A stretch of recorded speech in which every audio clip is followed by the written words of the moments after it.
Welcome to the deep dive. There's this frustration that feels like it's just baked into modern politics. And it comes out in this one question that you hear all the time, this Yeah. really exhausted, sometimes angry question. Why do we keep ending up with this kind of politician? Right. It feels like we're just cycling through the same types, regardless of the party. It is the ultimate what went wrong question.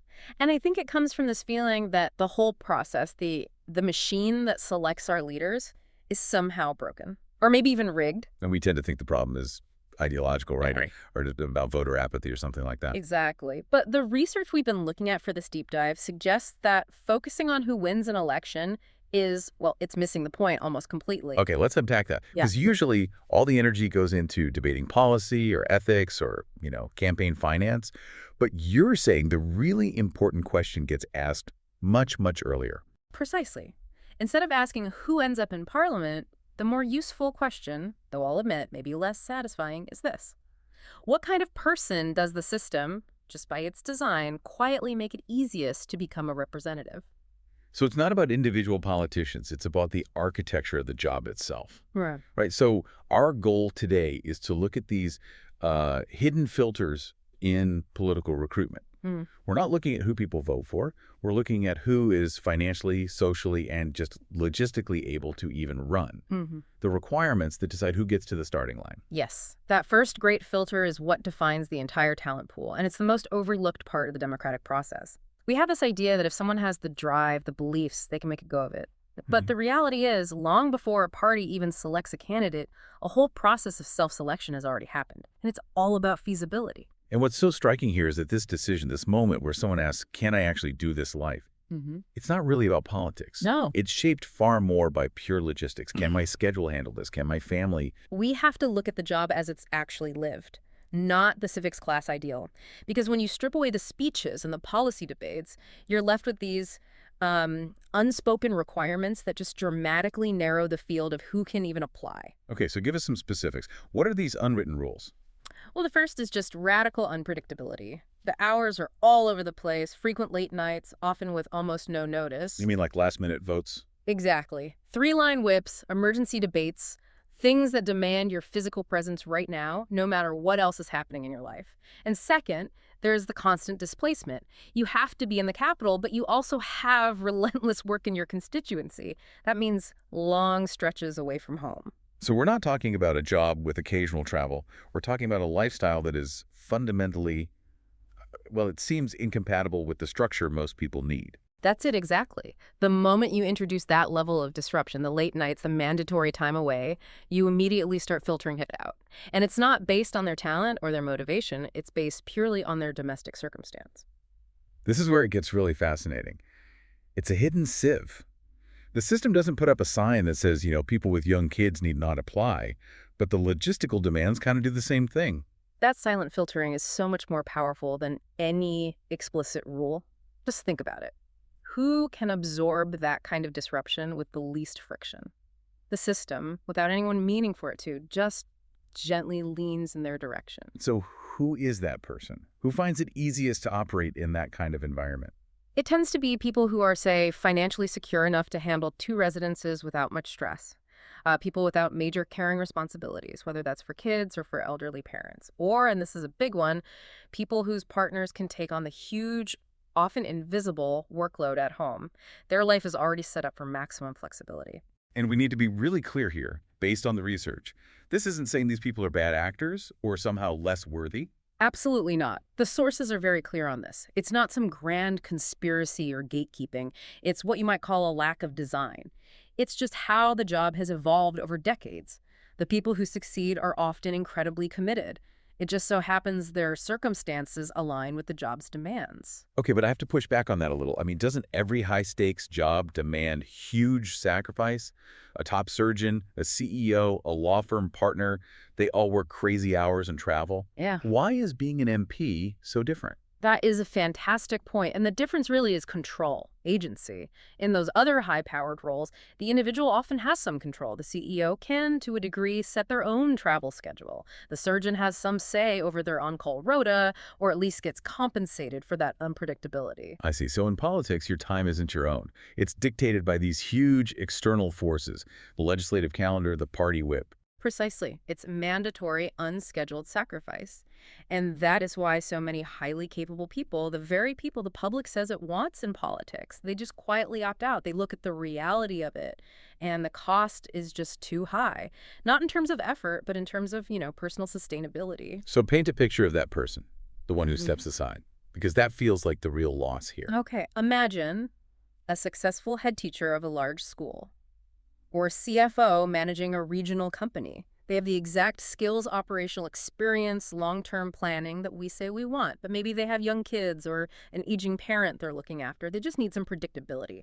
They look at the political calendar, the nights away, the fact you can't promise to be at a school play, and they realize this job is just not compatible with being a present parent or caregiver. So the system sheds the very people who are masters of balancing complex real-world responsibilities. That's the paradox. It is the great irony, isn't it? The people who are most experienced at juggling competing demands get filtered out because the job demands total, singular availability.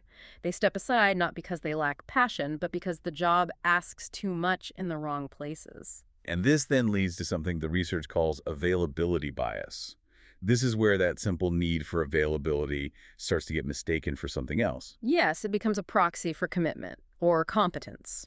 How does that actually work? I mean, in the day-to-day of party politics? Well, it's insidious because it's all about perception. If the job requires constant availability, then the people who can provide it just look more committed, whether they're more effective or not. So let's say a party leader is looking at 2 people for a promotion. Exactly. 2 people, similar skills, Yeah. but one of them can always be there for the 8 p.m. strategy dinner, and the other consistently has to leave at 5 p.m. for childcare. Who gets the opportunities? Who gets seen as the serious player? The one who can always stay late. Even if the person who left at 5 is twice as efficient, the optics reward presence over performance. That's it. The person at the late-breaking meeting appears more engaged. The person who replies to texts at midnight seems more hardworking. The system reads time spent at the office as a measure of commitment. And what about the person who needs boundaries?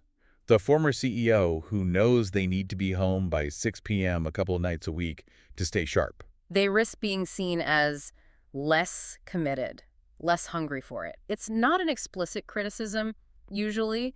It's more of an accumulated assumption that just shapes who gets encouraged, who gets resources, who looks like leadership material. It creates a feedback loop. The only ones who get ahead are the ones willing to sacrifice all boundaries, which just reinforces the culture, making it even harder for the next person who needs a boundary to break in. Which brings us to this great professional contrast. We're always hearing people say, we need more professionals in politics. Right, more people from finance, tech, management. But look at how those modern, demanding fields actually operate now. They've moved in the complete opposite direction of Parliament. Well, a top tech company might have long hours, but they also have flex time, remote work, and rules to prevent burnout. They value cognitive output, not just time in a chair. They know that demanding total, unpredictable availability from your top talent is just. It's unsustainable. It's actually counterproductive. So Parliament structure is, in a way, designed to repel the very people we claim we want. The CFO, the doctor, the educator. They're filtered out, not because they can't handle the intellectual work, but because they wouldn't choose to put up with the logistical chaos. The barrier isn't the challenge, it's the domestic cost. Yeah. And that's why we end up with a political class that skews towards those whose lives are already set up for it. And this gets us to the really uncomfortable implication of all this. If a system doesn't argue, it just rewards some choices and penalizes others, then we have to face a pretty difficult truth. The truth is that none of this needs any malice to work. It's how incentives function inside a structure. People either adapt to the incentives or they leave. So let's go back to that first question you, the listener, might have. Why do we keep getting the wrong kind of leader? If we're unhappy with the tone in politics, with the short-termism, we have to sit with this awkward idea that the system might be working exactly as it's designed. It's about shifting the focus off individual blame.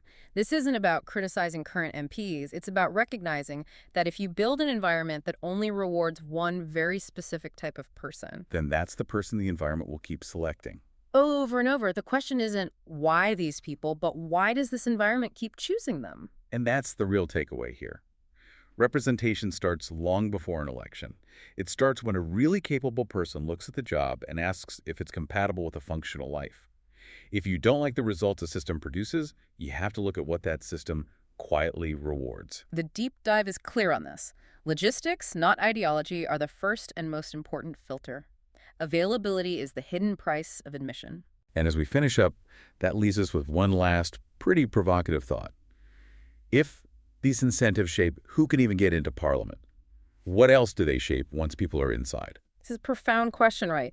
If the whole structure rewards constant presence, late nights, immediate reactions, does that incentivize short-term thinking over long-term planning?